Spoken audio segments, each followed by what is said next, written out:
Nandito kami muli, live na live dito sa ating tinaguriang Garden City, the top lead city in the Southeast Asia. Grabe naman, napakaganda. At ngayong tanghaling ito, matapos na napakatiktik na araw kanina, sa sobrang tiktik namatay ang internet. Pero hindi pa rin namin palalampasin ang oras na ito na hindi na makikita ang actual na itsura ngayon ng ating napakagandang proyekto. But before anything, gusto ko lang ipakilala sa inyo ang aking napakagwapong kasama. Ay, bawal nga pala kasi COVID. Social distancing. Social distancing.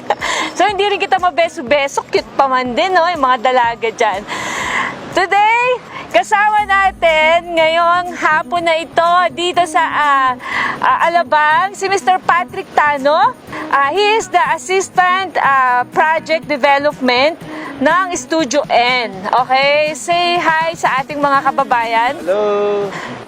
Ngayon, kung makikita nyo, andito kami sa likod ng Philinvest Axis, yung in-explain sa inyo kanina, which is the latest development dito sa Northgate Cyber Zone. At ang ating naman pag-uusapan ngayon is the Northgate Cyber Zone. Ano ba tong lugar na ito na, yung buong Philinvest City is around 244 hectare. Ang laki, di ba? Ito yung kanina in-explain sa inyo na napakaganda, na ako mismo na humaling. Pero itong lugar na to, anong tawag dito? Sa lugar na to na ang tataas ng building, napakadami talagang building, may axis, may vector, may genpack, ang daming building na nakapalibot dito. Nakikita nyo hanggang doon. Ano to, Pat? Northgate Cyber Zone po ito. Northgate Cyber Zone is around 18.5 hectares. So malaki din pala siya, no? 18.5 hectare ang Northgate Cyber Zone. 18.5 hectares, tapos home to 55,000 employees. Wow! Isipin nyo, dito sa loob ng Northgate Cyber Zone, which is considered as the IT center of the South. Tama? Yes po. IT center.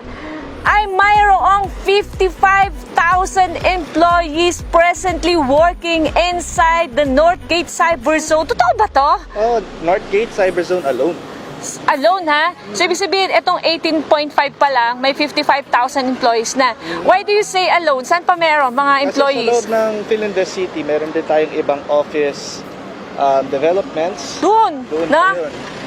Yung 244 less 18.5. So, sinasabi ni Sir Patrick na meron pa din daw doong mga employees which is not counted at the 55,000 present employees dito, no? Correct. At nadami pa yan dahil hindi pa tapos yung Axis Towers 3 and 4. So, ibig sabihin, yung presently na 55,000 na employees dito sa IT center, not yet considering na meron pang dalawang Axis Tower na itinatayo. 4 kasi to. Ito yung mga present, ha. Hindi po kasama dito yung mga old na nakatayong building which iikot namin kayo, no? So, meron pang dalawang bubuksan na Axis Tower.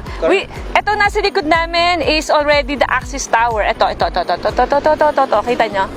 Ayan. Hello. Axis Tower 3 po yun, under construction. Nabubuo na po siya. Ito. Ito yung Tower 3. And Tower 4, andun. Tabi po niya. Grabe! So, ibig sabihin, and meron ka pang isa pang ginagawa doon, di ba? Yes, correct po.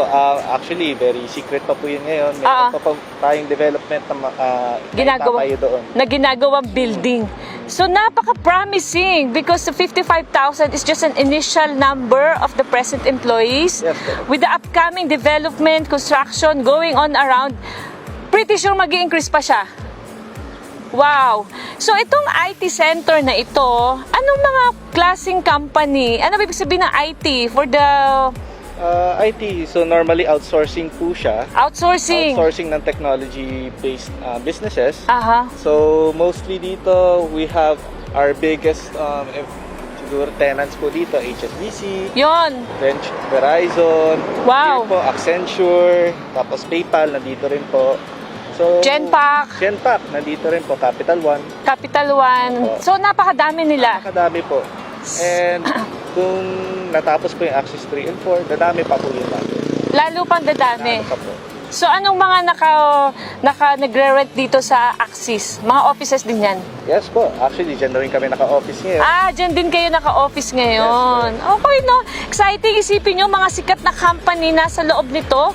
Genpact, HSBC, ang dami. Hindi ko na maisa-isa. PayPal. Andito rin pala yung PayPal. Actually, composition po ng Northgate Cyberzone, 80% po nun are BPOs. Okay. So yeah, maganda yung information na nabigay mo ngayon.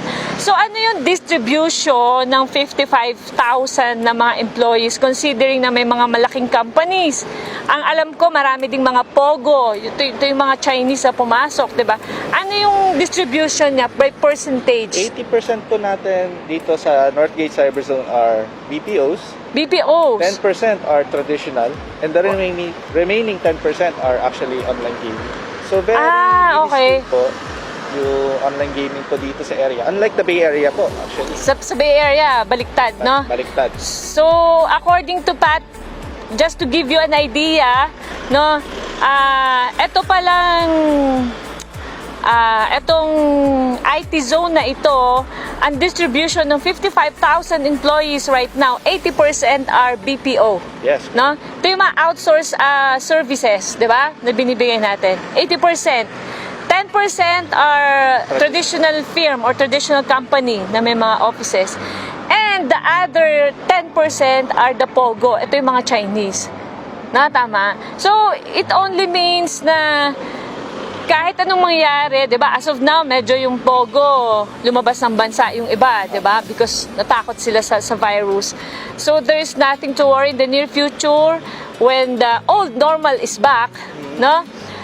Ano pa rin, dire-diretso pa rin kasi we don't depend solely sa mga POGO, tama? Yes, correct. Actually, here in Muntinlupa, it's actually one of the lowest in NCR in terms of vacancy rate. So, talaga? 3% as of quarter 2. Ano ibig sabihin ng 3% vacancy rate? 3% of all office spaces here are vacant, ibig sabihin nun. Only So, 3% are only vacant? 3%, yes. Wow! Mandaluyong is at 19%. 19%. Overall average is around 3.6.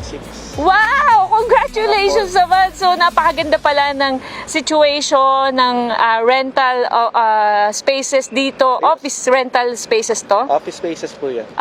Dito sa Muntinlupa, 3% to 3.5 lang ang nababakante. Compared, for example, sa Mandaluyong, 19.5? Wow! As of the quarter 2 study na Cushman and Wiseman.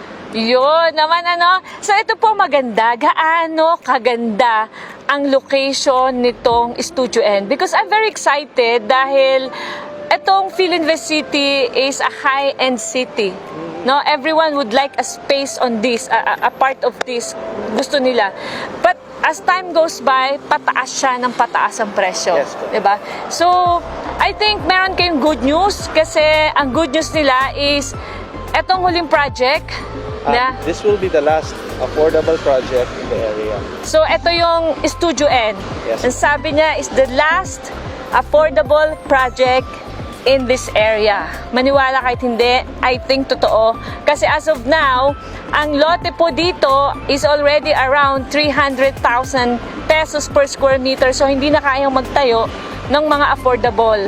But the trend is to put in more high-end, no? Yes, correct. Okay?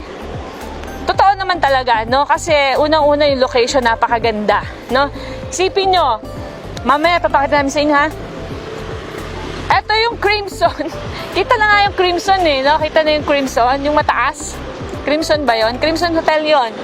Then yung blue, ito yung Axis, no? Ito yung Axis. Ito kaya? Is just 20 or 50 meter steps away from our new project that they have launched, which is just here.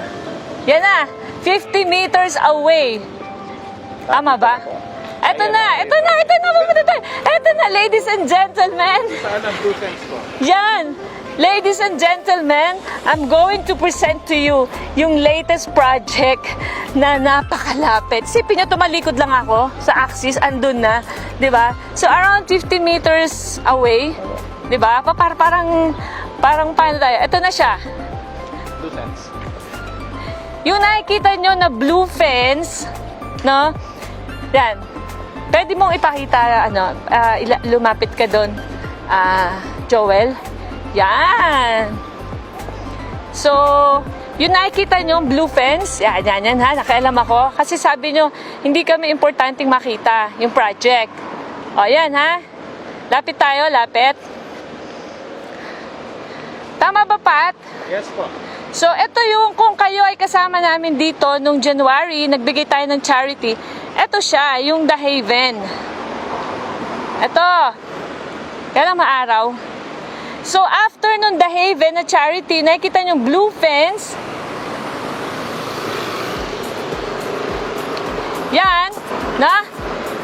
Yan pong blue fence na nakikita nyo is yung ating bagong nilo-launch na project, which is Studio N. The last affordable project dito sa Philinvest City. Wow! Mahaba siya, no?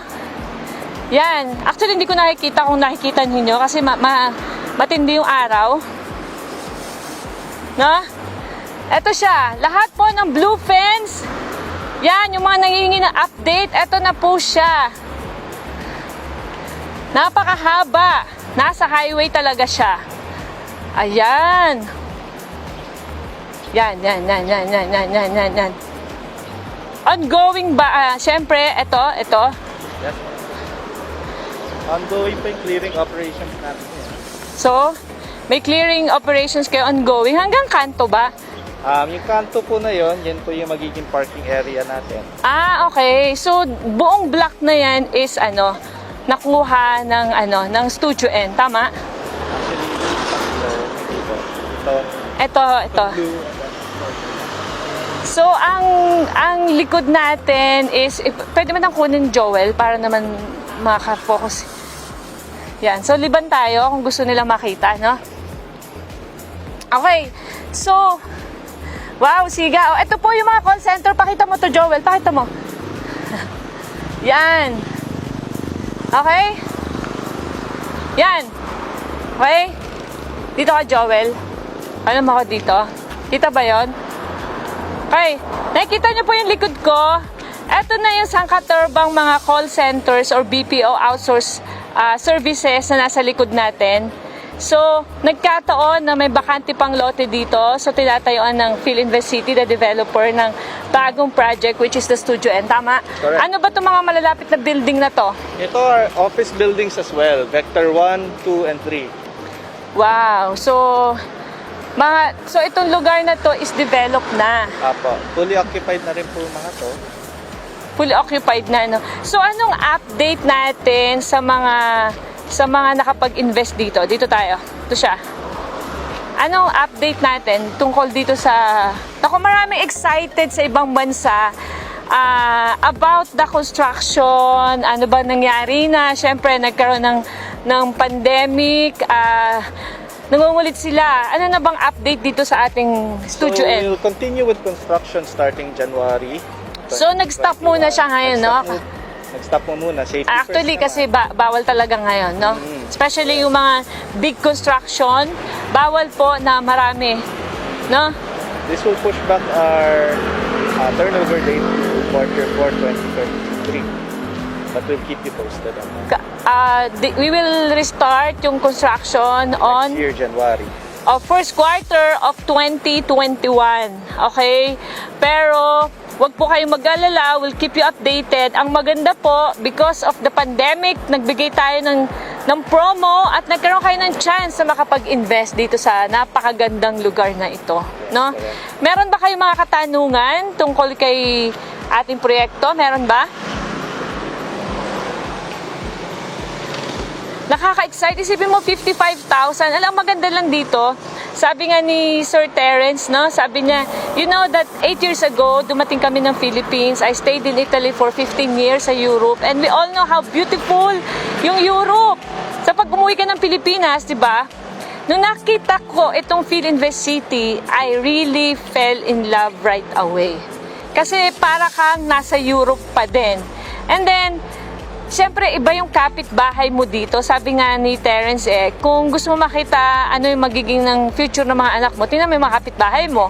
Kasi yun yung lagi mong kasama, yun yung nakikita mo, dun ka ma-inspire. And here in Philinvest City, talagang ang mga nakatira dito are people who are very successful. They have big dreams. They're really working hard to meet their dreams and their targets. So now you have the chance to be part of this Philinvest City, the last affordable project of Philinvest City. Kaya I hope na you grab it. Meron ba kayong mga tanong? Meron ba? Wala naman. So, gusto niyo ba makita yung loob? Wala kayong makikita kasi Clearing pa lang. clearing pa lang siya. Pero pwede ba makita nila kung gaano lang kaluwang? Pwede naman makita. Pakita ko lang sa inyo, walang etong loob ay magulo pa kasi clearing pa lang siya and stop pa yung construction. Okay? So, we'll let you see gaano siya kalaki. This is around 2,298 square meter, no? Ha? So, mga 4,000 po siya. Mga 4,000 square meter? 4,000 square meter. Okay. Guys. Yan. So, ito po yung loob. This is around 4,000 square meter pala. Sige, videohan nyo. Yan, videohan nyo. Yan.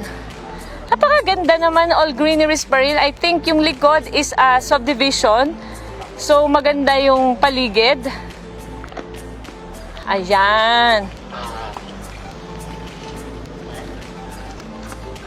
Buti na lang kasama si Sir Tano.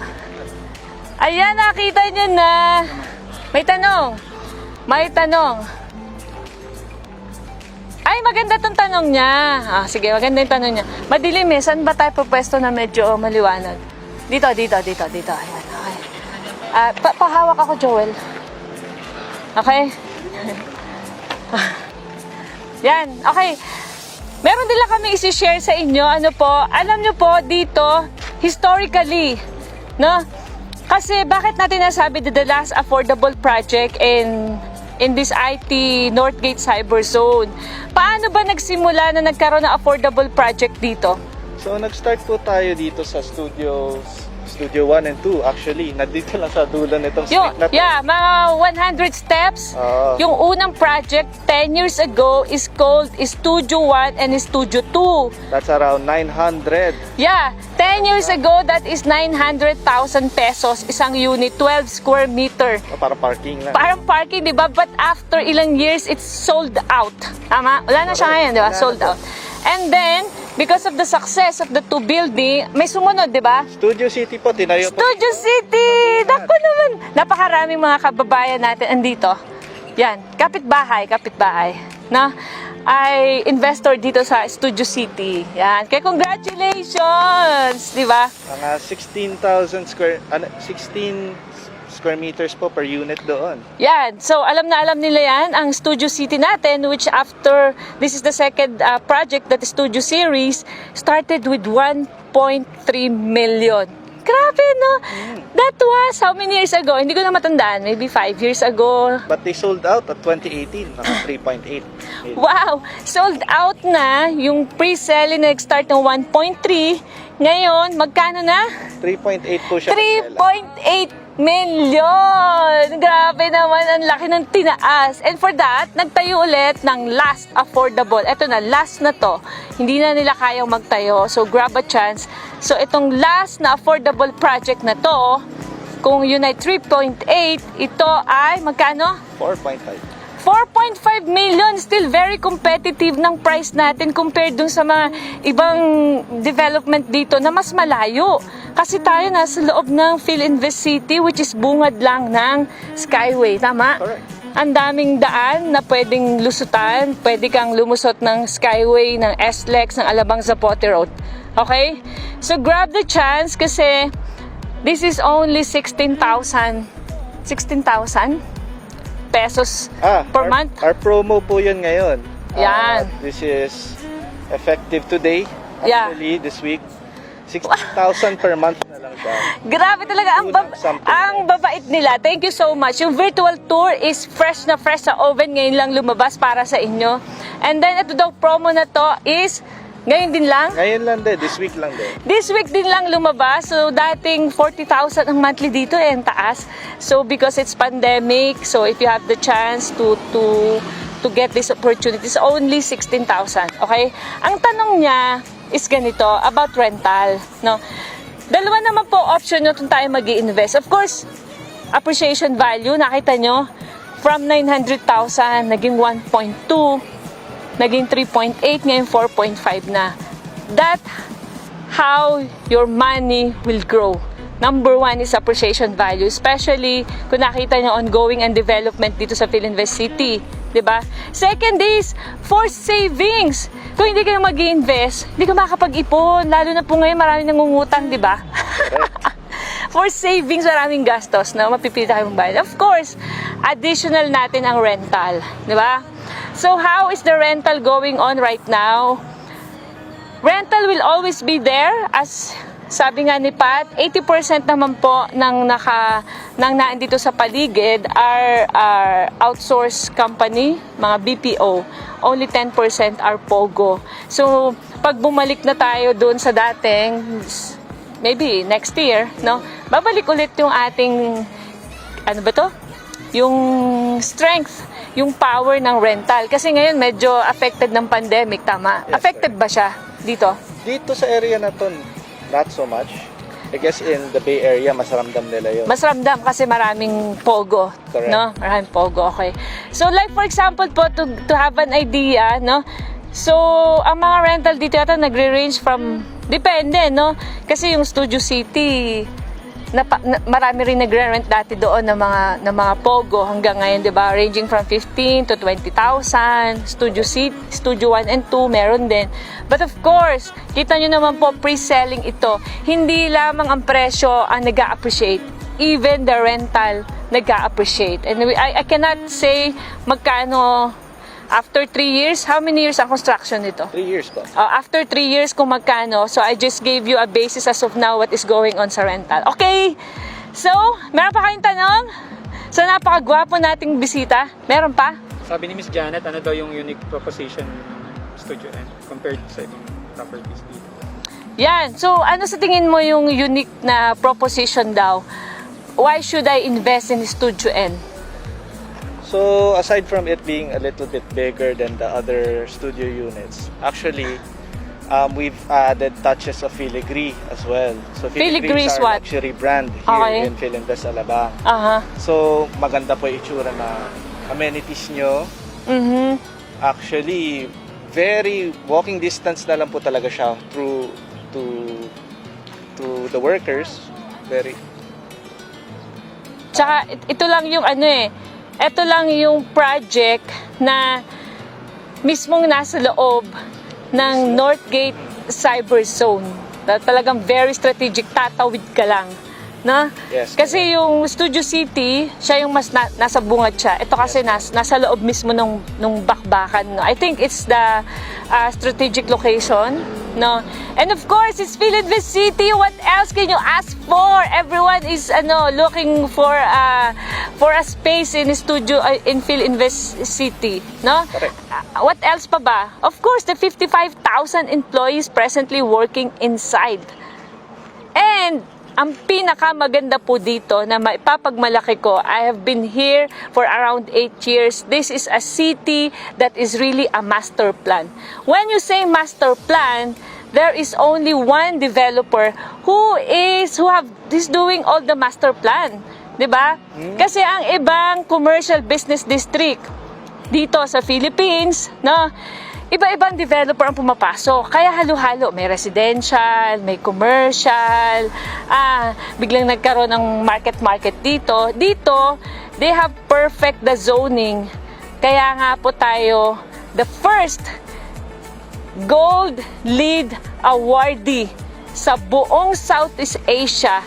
Ito ang nabigyan just recently. I think that was just last month. Ito lang ha. At tayo yung first na LEED Gold awardee rin certified sa buong Philippines na commercial business district. Ano ibig sabihin na to? Sa buong Pilipinas, eto lang pong Philinvest City ang LEED Gold awardee. Ano ba yung LEED Gold awardee? Intindihin nyo po, napakalaking nito, award, di ba?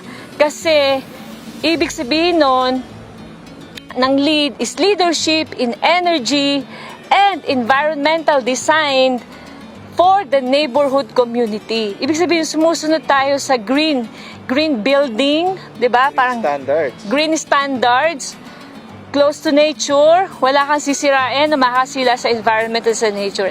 And dito lang meron yan sa Philinvest City. Okay ba, Miss Janet? Meron pa ba kayong tanong? Wala na? Wala na! Ngayon, igagala namin kayo. Papakita namin sa inyo kung saan itatayo ang Mitsubishi. Grabe! Sa tapat ng Festival Mall, kung saan nakatayo, kung kaya nakarating na ng Botanica Showroom, tapat ng Commerce entrance ng Festival Mall. Doon itatayo ang 15 billion mixed use of office spaces and retail concepts sa loob doon. At ipapakita ko rin sa inyo, mga latest to ginagawa na yung Mormons headquarter dito. Isipin nyo yung mga Mormons bumili dito na napakalaking lote at dito sila mag-headquarter. I don't know kung mga church ba yun or whatever. So, kung wala na kayong tanong, thank you, Sir Patrick. Meron ba tayo nakalimutan? Parang wala na. Wala na. So, it's up to you guys. If you have an opportunity to invest and grow your money, so we're presenting to you Studio N.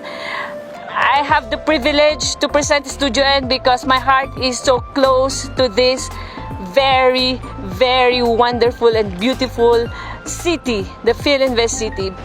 Ayan yan na yung vector ayan. Ito pala si Edong. Ayan.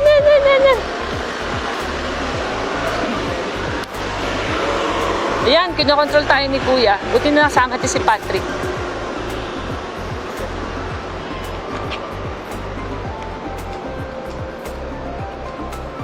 Ayan, gumagabi na. Dito na lang tayo. Ayan. So, isipin nyo, tapat na tapat lang. Edong, nasa ang sasakyan natin? Kukunin mo. Thank you, Pat. Ha? Di na kita madidate. Bawal social distancing. Pwede ko pakita sa inyo yung axis. Papakita pa ba natin sa kanila? Pwede nyo sabihin, lahat ng mga commercial spaces dito napupuno na. Actually, puno na. Oo. Iko-construct na lang. Actually, hindi nga nakakuha. Gusto ko sana magtayo ng business. Dito sa loob, Dito di ba? sa Axis, puno na yan. Puno na? Oo. So, lahat ng commercial centers dito sa baba, sa Axis, puno na, pinagagawa na. Gusto nyo makita? Nakita nyo na ba? Tingnan natin. Sige, muna natin. Hanapin tayo ni... Yan, okay.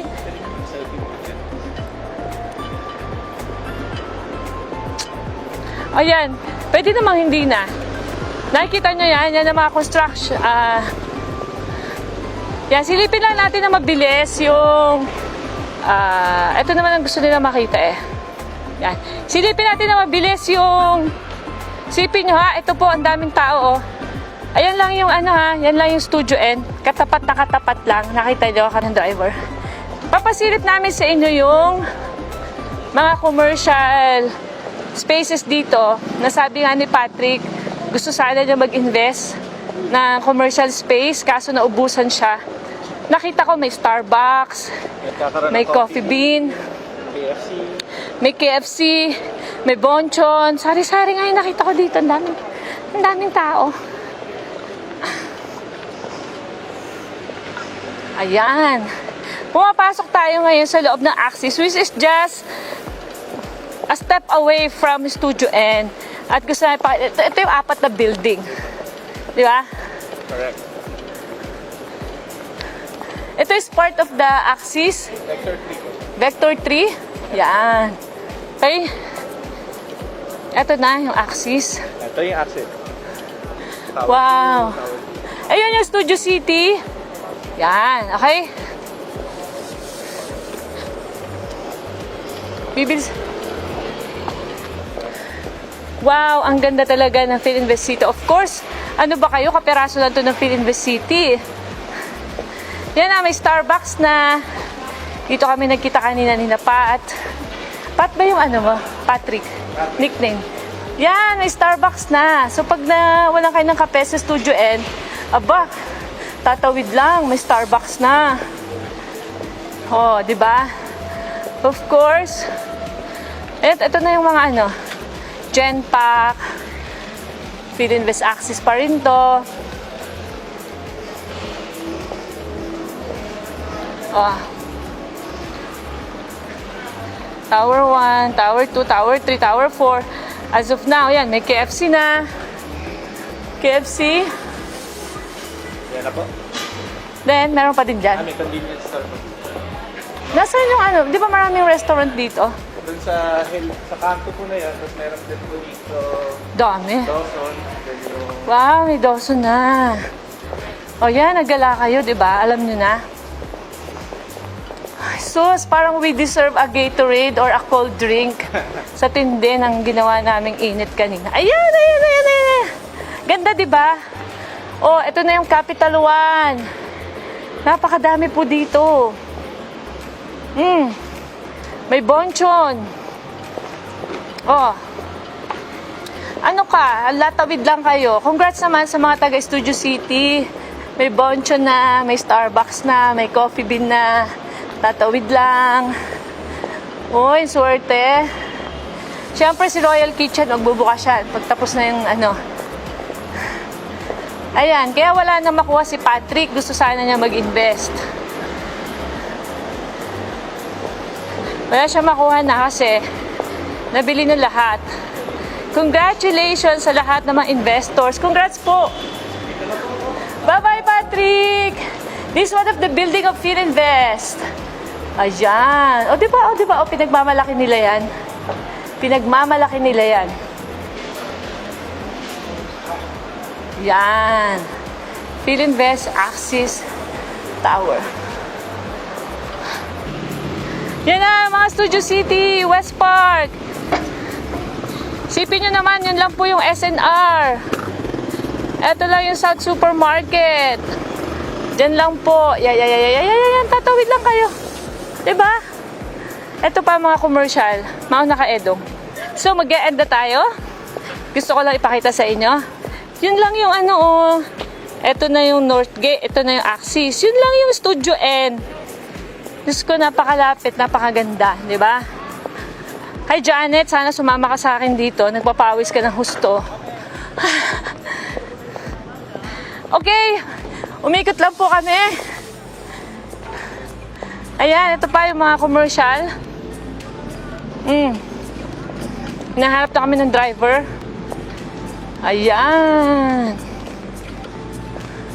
Ang dami niyong kakainan dito, oh. Ang dami. Yan naman. Dito tayo mag-end.